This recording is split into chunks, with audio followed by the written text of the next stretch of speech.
टोंक जिले की 4 विधानसभा सीटों पर कांग्रेस प्रत्याशी उतारने की तैयारी कर रही है, लेकिन 4 टिकटों के लिए 100 प्रत्याशियों की दावेदारी चिंता बढ़ा रही है। रविवार को देर रात तक पर्यवेक्षक रघुवीर मीणा ने दावेदारों से 1-to-1 कर हर आवेदक से टिकट मिलने का मजबूत पक्ष जाना और पार्टी के फैसले के साथ खड़े रहने का भी आश्वासन लिया। टोंक विधानसभा क्षेत्र के लिए सचिन पायलट के अलावा 18 आवेदन आए हैं, जिनमें से 14 दावेदारों से पर्यवेक्षक ने 1-to-1 किया। देवली उनियारा विधानसभा क्षेत्र से विधायक हरीशचंद्र मीणा समेत 34 आवेदन मिले हैं, जिनमें से 24 दावेदारों से पर्यवेक्षक ने 1-to-1 मीटिंग की। मालपुरा सीट पिछले 30 सालों से कांग्रेस से दूर है, इस पर भी विचार किया जा रहा है। या आप इधर ही आ जाओ। सर, आज आप टोंक जिले में पधारे हैं पर्यवेक्षक के रूप में, कितने आवेदन विधानसभा के स्तर पर आए, क्या कह रहा? आज टोंक में हमने चारों विधानसभा क्षेत्र के कार्यकर्ताओं को सुना, विशेषकर कैंडिडेटों से रूबरू हुए। उनको जो भी पूछना था वो हमारे हिसाब से पूछा कि लोकल हैं कि क्या जीतने का आधार है, तो और उनके जो भी इंटरव्यू लेने थे वो लिए। हमारे मालपुरा टोडा रायसिंह से करीब 35 एप्लीकेशंस पहले आई हैं 21, 22, 23 में, और आज वो 25 जने मेरे सामने उपस्थित हुए हैं जिन्होंने अपनी मन की बात कही है। टोंक में करीब 18 एप्लीकेशंस पहले आई थी, उसमें से 14 लोगों ने हमारे सामने उपस्थित होकर अपने विचार रखे हैं। निवाई से 8 एप्लीकेशन थी और 8 लोग यहाँ आए, उपस्थित हुए। देवली उनियारा 34 करीब फार्म आए हैं, 23 लोग उपस्थित हुए।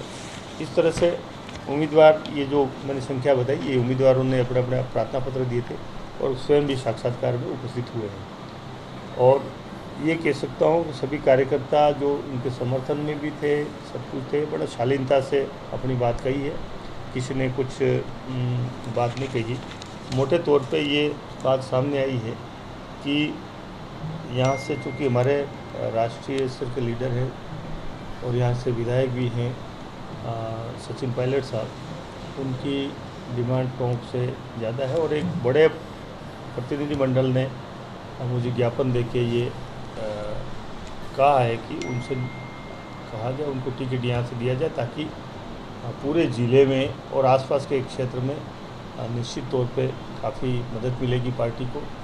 और तो निश्चित तौर पे हम उनकी भावना आगे तक पहुंचाएंगे और उनसे भी रिक्वेस्ट करेंगे और पार्टी के सामने भी बात रखेंगे। मुझे ऐसा लगा कि कार्यकर्ताओं में बहुत ही उत्साह है सरकार की योजनाओं का भी, और सरकार पुनः कैसे बनाई जाए उसके लिए निश्चित तौर पे कार्यकर्ता उत्साही है और पूरा उमंग के साथ आया है।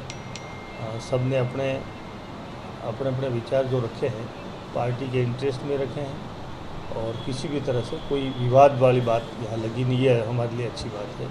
सर, कितने आवेदन आए, इनमें से प्रत्याशी घोषित किए जाएंगे या इनके अलावा भी? नहीं, हमारी तरफ से हमको जो काम दिया गया है पार्टी ने, ये है कि भी हम सबके आवेदन कलेक्ट जो हुए हैं या आज आए हैं उनको सबको एग्जाइन करके और उनमें स्क्रूटनी करके और बहुत ज़्यादा संख्या नहीं तो जितनी भी कम कर सके उतनी संख्या कम करके सीईसी के समक्ष रखेंगे। सीईसी उसमें और स्क्रूटनी करके और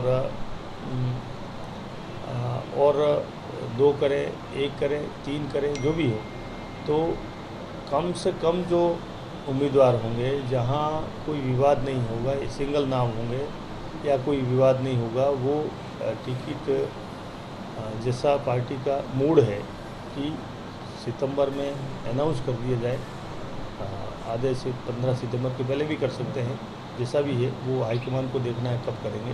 परंतु फिर भी पार्टी हमारे भारतीय जनता पार्टी से आगे है चुनावी मोड में, तैयारी में, और हर तरह से हमारी 2-3 स्तरीय कमेटियाँ बनी हैं, तो बहुत सक्रियता से प्रदेश में काम कर रही है और हर विधानसभा क्षेत्र का दौरा करके और कार्यकर्ताओं का रुझान मालूम कर रहे हैं। साथ ही उम्मीदवारों का चयन की प्रक्रिया चालू है। फिर जिन प्रत्याशियों को चयन नहीं हो पाएगा, अगर उनको कैसे डैमेज कंट्रोल किया जाएगा?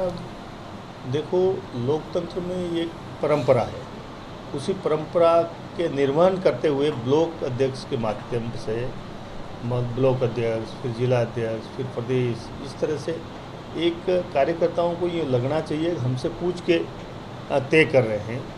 जो उम्मीदवार, अब कहीं कहीं तो 35 उम्मीदवारों ने अपने आवेदन दिए हैं, तो 35 को तो टिकट मिल नहीं सकता है, एक को टिकट मिलेगा। तो निश्चित तौर पे दूसरों ने अपनी सहमति ये जताई है कि पार्टी हाईकमान जो तय करेंगे वो हम स्वीकार करेंगे। हमने भी इंटरव्यू में उनसे यही पूछा है कि क्या आप पार्टी कोई फैसला करेगी उसको मानोगे, तो उन्होंने सबने स्वीकार किया है पार्टी जो फैसला करेगी वो हम स्वीकार करेंगे। और कहीं ऐसी बात होगी कि भाई बराबरी के 2 उम्मीदवार होंगे, तो पार्टी लेवल से उनको समझाने का प्रयास किया जाएगा, संतुष्ट करने का प्रयास किया जाएगा और पार्टी को ज़्यादा से ज़्यादा सीटें दिलाने का प्रयास किया जाएगा। छोटा सा एक सवाल और, पीसीसी में अगर कोई डायरेक्ट आवेदन करता है यहाँ से, तो उनके आवेदन लिए जाएंगे? निश्चित तौर पे ब्लॉक में आवेदन करने थे, वो आवेदन अगर किसी तरह से कोई मिस हो गया है तो ज़िले में कर सकता है, पीसीसी में भी कर सकता है। किसी तरह की कोई बंदिश नहीं है। पार्टी ने अब के किसी तरह का कोई प्रतिबंध नहीं लगाया। 2 बार 3 बार हारने वाले का अगर रिकॉर्ड अच्छा है और जीत सकता है तो उसको भी टिकट दिया जाएगा। उम्र का भी कोई प्रतिबंध नहीं है, वही 75 साल हो गए, 80 साल हो गए, जितनी भी संभावना होगी उनको ध्यान में रखते हुए फैसला किया जाएगा। तो युवाओं को किस तरह से मौका रहेगा अगर निश्चित उम्रदराजों को टिकट दिया जाए? नहीं, वो तो देखो, ये पार्टी का मानना है कि कम से कम 50% युवाओं को उसमें एडजस्ट किया जाए, सम्मिलित किया जाए, तो वो क्राइटेरिया निश्चित तौर पर देखेंगे। अब चूँकि एक लीडर तैयार करने में बड़ा समय लगता है, मैच्योरिटी लाने में, तो वो उन चीज़ों को भी ध्यान में रखा जाएगा, परंतु युवाओं को अच्छा ज़्यादा प्रतिनिधित्व दिया जाएगा।